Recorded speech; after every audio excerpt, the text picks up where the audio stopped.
Okay, Phuket Word's been at it again. Just I can't help but do a video on this guy again. He's so desperate at the minute. Every video that he's done recently. The last one, in fact, I just commented on. I couldn't screen grab the comments sadly before he disabled comments on the video. It was a great one on how perspective and how a stupid idea of a personal dome basically meant that if a plane is directly above you, it looks a certain size. If it's further away, it looks very small. That actually works, but unfortunately, he tried to do that with Polaris. Yeah, and it kind of fell apart for him. Yeah, didn't go well. Hence the disabling of comments. I'm pretty sure he got very badly rinsed. So this is just another video where he's gone, photos alone do not debunk flat earth. I'll post a video where he disabled comments in the description below, and also this one, so you can have a look at his original video. Let's get into it. Hello, flat earth researchers, debaters and debunkers. Is it possible to take a photograph of any particular scene and then claim that it's somehow some kind of proof that we live on a globe Absolutely yes. or a flat earth? Or even to claim that it disproves or debunks one or the other? Yeah, because that's exactly what you do.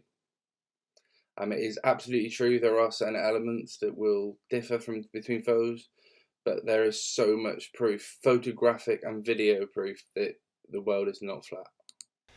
I'd say that's a very ludicrous claim to make, and it's very unscientific to do so with a single photograph. What we can do, though, is examine all the elements that comprise a scene like this. This was taken on Kamala Beach in Phuket, and look at all the aspects of perspective and examine the issues that we face when we try to convert this into a side-on view of this particular scene. This, of course, is important because we are told to perceive that we live on a globe that's spinning by looking at the sun, moon and stars in the sky and Yeah, follow their movement. This photo, however, that mountain surface, obviously it's curving, it's going to go away from you as it's obviously a rise, it's a hill, but it's still a side on. The top ridge of that mountain is still a side on to you. That top ridge it's not shrunk way down if it's really small away. Like it's not shrunk inside. If you were closer to it, yeah, it'd be bigger because you're looking up at it.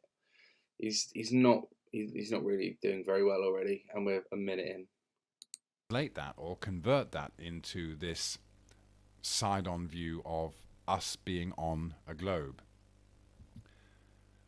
So we take these observations that we make on the Earth and then we convert them into this side-on perception or orthographic view of the things we see in the sky. But we'll see that we do face many issues that result from trying to convert the perspective of the observer into this side-on view. And of course, perspective Don't try and convert anything into a side-on view at all. is something that's completely ignored. As I say, I don't when I look at photos like that. He obviously wants to see a curve. I'm not even sure what he's expecting. He's doing a lot of word salad in that last sentence. In the side-on views we are given to perceive ourselves on a spinning globe. It's a view that we've never actually had ourselves, so we can only imagine it. First of all, eye level is not a thing in this photograph because the camera is tilted up. Dude, give up on the eye level thing. Eye level is simply, if I am 6 foot, my eyes are around what, 5'6", something like that, 5'8". Like, that is my eye level. That is it. It's from that height out. If my eyes are at this level, if I'm standing and let's say 6 foot, my eyes are at 6 foot and they're looking out. If I'm looking dead straight, yeah, my eye level is 6 foot. However, there's nothing to say that my eye level cannot be 6 foot, but where I'm looking is down. Nothing has changed in my eye level. Nothing. I've not shrunk 2 foot. I've not moved my head. Even if I move my head, look, my eyes are here. If I move down, oh look, even moving my head, I've moved my eyes down an inch. If that, if anything, it's not. Understand what eye level is. You're making it into this thing. I know where you're gonna say. Before I've even heard you say any more. You want the water level to be dead center of the photo. That could only be done by pointing the camera down in this situation. He's not holding the camera 10 foot high. You're not. This is probably you. You're not holding the camera 10 foot high. Looking at the parasailers. The center of the field of view is actually right there, where we see the parasail. So he says the horizon or something always raises to eye level. Look how much lower. When he spins the camera around, if he stays at that level, it's the horizon isn't going to rise up. It's just not going to happen. I don't know why he puts this imaginary center line in all his photos. It just doesn't matter. No one else does this. In the sky. So this is the line of sight. It is not. That's not your eye of sight. That actually means he's looking up, because the guy's above him, so he's looking up. Eye level. Eye level would only be if the camera was horizontal or perpendicular to the standing position, looking straight across the beach. So we are looking up. We are not looking horizontal. We are up from eye level. So eye level isn't a thing here. This here is the line of sight. Okay, he's so confused. I almost need to run this video back. Let's just run it back a little bit and see what he says. Let's see if we can get the part again. So we can only imagine it. First of all, eye level is not a thing in this photograph because the camera is tilted up, looking at the parasailers. The center of the field of view is actually right there. Why is eye level not a thing? Eye level is a thing because it is the height at which the photo is taken. It doesn't matter if the camera is pointing up. It doesn't matter if the camera is pointing down. Eye level is just simply what height was the photo taken at. How is that hard to understand? Where we see the parasailer in the sky. So this is the line of sight. It is not eye level. There is a line of sight to every single pixel of that image. Miles Davis has gone over this. The dude's got awesome videos on his channel. Go and hit him up. Like, there is a line of sight to every single pixel and every single thing in the field of view. That is a field of view. When he's going on about he's using phrases and doesn't understand how they work. Level would only be if the camera was horizontal or perpendicular to the standing position, looking straight across the beach. So we are looking up. We are not looking horizontal. We are up from eye level. So eye level isn't a thing here. This here is the line of sight, and this is the center of our field of view. So this is... Okay, you actually got something right. That is exactly the center of your field of view. our line of sight. Anywhere else in this photograph cannot be considered a line of sight. Yes, it can. Because you can look at it. How is that so hard to understand, Phuket? You can look at any other point. If I look down here at the guy sat on the beach, that dude right there. Why is that not a line of sight? Just because it's this level line that you run through, it's a pointless thing. And it cannot be considered eye level. We just cannot talk about that when this point here is the focus of the photograph. So of course what we have here is a parasailer that's not very far away, and we can kind of judge that they are maybe about as far away as this tree over here. So How are you doing that? Surely the way to do this in your world, Phuket, is to look at the size of the people, right? This is what you would do, because I'm sure I've seen you do it. I would say that guy there, the guy who is on the parasail, is probably about the same size as this guy here. I'm doing this by how you would work it. But he is not, they are further away. But no, that's a lie. You're probably talking about here. He's about here. So he's actually in line really roughly with the tree. But that tree is so big, you can't just say with accuracy, oh, he's about there. About 100 yards from where I was standing when I took the photograph. And so they are about somewhere between 10 or 20 meters above the beach. We can kind of compare the size. There you go. Of the people here with the size of the people over here. This person seems to be a lot smaller. This person seems to be somewhere around the same size. The fact that he has no idea how big that guy is. That could be a kid who would just be smaller. But again, he's using this to create scientific and actual experiments. He has no evidence of what any of these heights are. It's all guesswork. So we know that they're going to come down, and that's what they're doing right now in this photograph, somewhere around here between these two people. That's about where they are.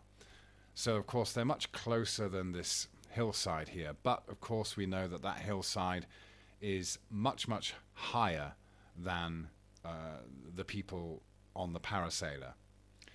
But of course, because of perspective, the top of that hill appears to be much lower than our line of sight.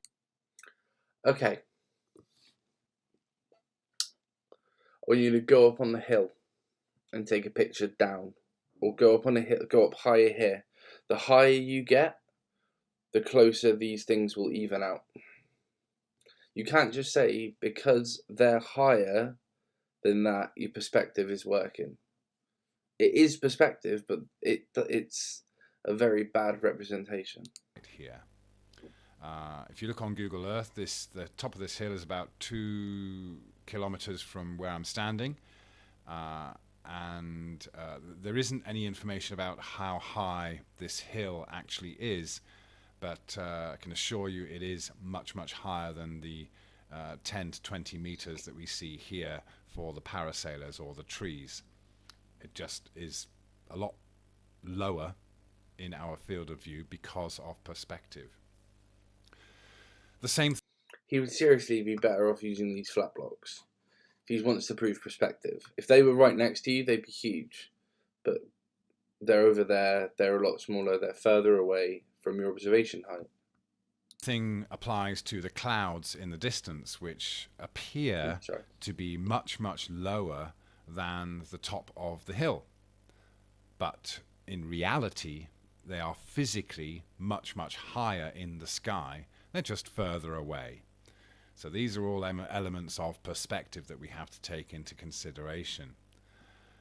We can just have a look at what would happen if we put a star in the picture, what could we say about a star that we see up here, close to the top of our field of view? Or if we put a star further down here, or even further down here and down here, what we can say, if we take into consideration the same aspects of perspective, is that the lower the stars appear to be, the further away they are. So this star that appears low in the field of view, they would change size, dude. We've gone over this. You can't expect the mountain, the building that is right there in the middle of the frame, you can't expect those things to change size to perspective, and not the stars, not the moon. You are literally going over the same facts in a different way each time you talk about it. You can't prove what you're talking about. Putting some little stars on a picture means nothing. If that guy in the parasol went away from you, he would get smaller. Look, the guy's at the other end of the beach. If he was going the opposite way, he would shrink away. He would get smaller. The stars do not get smaller. Hence, they're not moving away from you. might well be as far away as the clouds, and then the stars that get higher and higher could be considered as being much, much closer. So we have this greater angle of elevation above our line of sight just because they're closer. So much word salad in that sentence. It's just something that we would consider as a possibility when we look at how these stars can be observed at their different apparent heights above or below the horizon. Of course, we don't really have a horizon in this photograph. It's just something to think about. Yeah, you do. It's the furthest bit you can see. Just because it's not a line of water, that there. I hope you can see my mouse. That there. Right there. That's my horizon line. That is as far from eye level, from 6 foot, as I can see. That is a horizon, whatever you want to call it. So it's right there. And those clouds are going over it. Basically, the higher something is in the sky, the closer it is to us. So I'll just take those away. But let's have a look at the issues we face when we try to convert what we see here into a side-on view. So bearing in mind that our line of sight is here. It's going from the camera tilted up towards the feet of the parasailer, but it's also going over the top of the hill here. Here I've cobbled together a very basic, obviously not to scale diagram to try. Then what's the point of doing it? You're obviously going to twist it to meet what you want. Hence why this guy's on the floor. Apparently you said eye level doesn't matter, but I bet it does. You're going to draw a line, I'm just going to guess, you're going to draw a line to the top of the mountain and to him. And it means nothing. If anything, with this badly scaled drawing, the clouds should be hidden by the mountain. If it's not to scale, and it's all it does is support your view, it is not warranted. Don't put it in the video. And represent the scene in a side-on view. And of course what we have here is the observer, the parasailer, the hills, and then the clouds beyond that. And at the moment they are in their respective physical heights. So the parasailer Is he really? Is he half the height of the mountain? Is somewhere above myself taking the photograph. And of course, the hillside is a lot taller physically than the parasailer. And then the clouds again further away, but much, much higher than the hills. There's no measurements or anything done to this. It's just to represent the different actual heights of the thing, the element. You can't use the word actual if you then say it's not to scale. It represents nothing but to show me that there's a person, a parasailer, a mountain, and a cloud. In the photographs, yeah. So let's have a look at the line of sight that we had here. Just quickly go back to the photograph. Okay, so we're talking about this line of sight here, right in the center of the field of view with the camera tilted up to look at the bottom of the parasailer. And this is about what we get. It's slightly off, but never mind. So what we have is this line of sight that goes just beneath the feet of the parasailer, but also clears the top of the hill or the mountain there. Now that, so far, that works okay, but what about the clouds in the distance? If we started adding stars to this image, it would just be completely out of whack. So I'm not going to even bother doing that, but just for example, the clouds here again would be much, much higher. But if we draw another line of sight here from the observer to the clouds, we can of course see that the angle of elevation above the observer, what would be the observer's eye. Also, can I just say, why can he get line of sight in this thing? So he's saying there's a line of sight where I'm looking at the bottom of the parasol. There's a line of sight when I'm looking at the clouds. So he gets that. I think he actually does get maybe that a line of sight is to look at something, but he wants to twist it to fit his stupendously stupid means. And this photo literally is not worth whatever 30 seconds he spent Googling the little images, and it's a pointless thing. It proves nothing. Why do it? Level. So again, we don't have an eye level in this photograph, but from this side-on view, we could say that the eye level is well done. What you've done there is just completely disregarded everything you said earlier in the video. You absolutely, your eye level is there. It's from the height of your head, from the height of your eyes. It's 6 foot wherever. Well done. You just completely contradicted yourself, as you do a lot of the time, Phuket. I'll just draw it in. Okay. Oops. Make that slightly less. So let's just say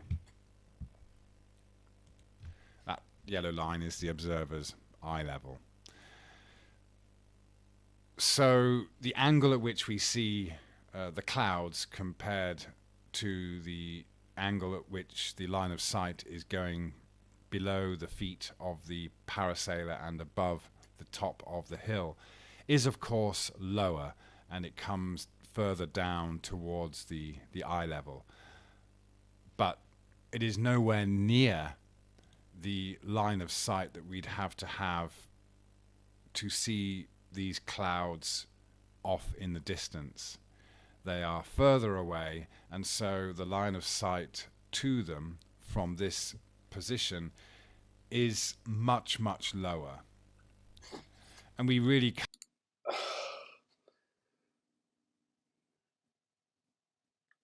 Oh, this is really painful.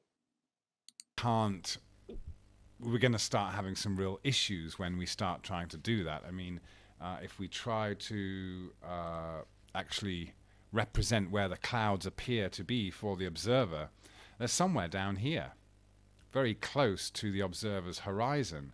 Yeah, just go back to the picture. Yeah, they're very low down near the base of the hill there. So if we wanted to try and behind the mountain, you say? What? You say that those clouds are behind the mountain, but they just appear behind the mountain, and the angle is a lot less. So what would make them appear behind the mountain, Phuket? It's that word that you love using all the time, and also the fact that they're moving away from you. So again, that word that you love using all the time, perspective. Translate what we are seeing in that photograph just now into this side-on view. We've really got to start moving things around. But of course we know that the clouds are not physically that low. The clouds remain up here. But even this line of sight doesn't do it justice compared to the line of sight that we see here. So these are the issues we face, and of course what we have here is a flat surface. We're not even considering that we might be on a curved surface, which would make things even more extreme. So we can see No, it wouldn't. It would help. that if people rely on just a side-on view like this to represent the angle of elevation that we might see things in the distance, it simply does not convert effectively or properly. When you don't do things to scale, do it to scale, then you might see something different and allow for the curve and perspective.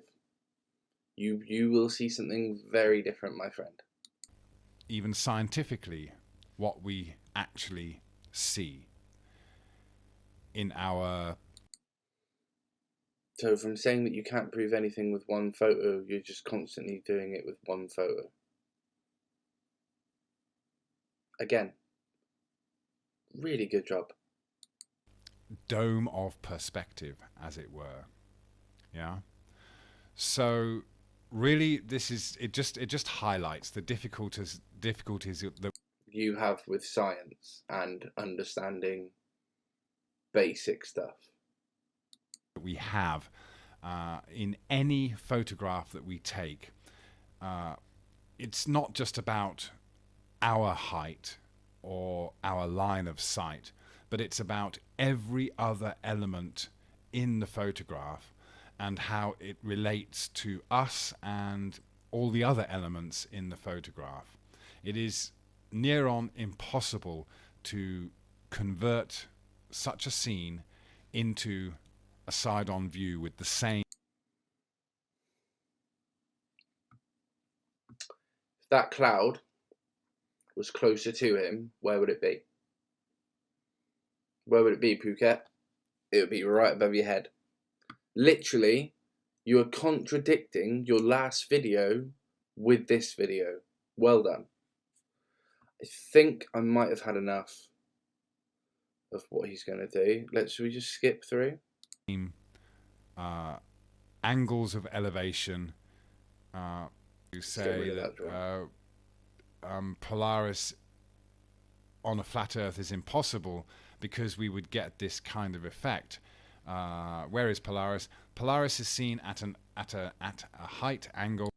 You can't even understand what he's reading. Equal to the latitude of the observer. So this is the reality of what we see. If we are at 60 degrees latitude or 30 degrees latitude, then what's been done here is a line of sight has been drawn that is 30 degrees at 30 degrees latitude, and 60 degrees, a line of sight that's 60 degrees above the horizontal at 60 latitude, and of course at the equator 0 degrees latitude, and a line of sight that's 0. But this is fine. This actually does represent or convert what the observer actually sees. The further away we are from Polaris, the lower in the sky it will appear to be. So it's okay to have... Yeah, it doesn't get bigger though, dude. It doesn't get smaller. The further you are, when this guy's at night, he looks straight up. He sees Polaris the same size as the dude just before the. Say there's a guy here at 5 degrees. He will see Polaris at the same size. If that was the change that you're going on about, it's exactly the same. Principles have to work the same. They can't work okay in one situation and not in another. I.e., those people on the beach. Yeah? The people on the beach cannot be, when they're stood next to you, be big, and when they're really far away from you, be small. And that proves perspective, say, in one case, yeah? However, you cannot then just say, oh, but Polaris doesn't get any bigger the closer it gets to me. But it's still perspective. Perspective works in a proven way. You can't just twist it and use things to just say, oh, you've been lied to. Like you did at the beginning of one of your last videos, I think, where you basically showed the world's worst photoshopped. Ironically, for someone who believes that every image of the Earth is CGI, one of the worst photoshopped images I've ever seen, where you see the sun was shrinking down to the horizon. It was just awfully done. It was just, that's not what you see. Anyone who walks outside will not see that. And also the great comment that I saw that you put on it as well, where you were discussing it. No one's seen every sunset, as in now apparently sunsets are different. I'm done with this video, guys. I think that's more than enough nonsense from Phuket for one day. Please be sure to like, share, and subscribe. Any support I can get at the minute is obviously great. I promise I will leave Phuket alone when he stops talking rubbish. But also have seen a few little videos from Ranty Flat Earth, who is just as stupid when it comes to science as well, and maths, and just not understanding what they're talking about, and actually in most parts proving themselves wrong. So yeah, cheers for checking out the video. We'll see you next time.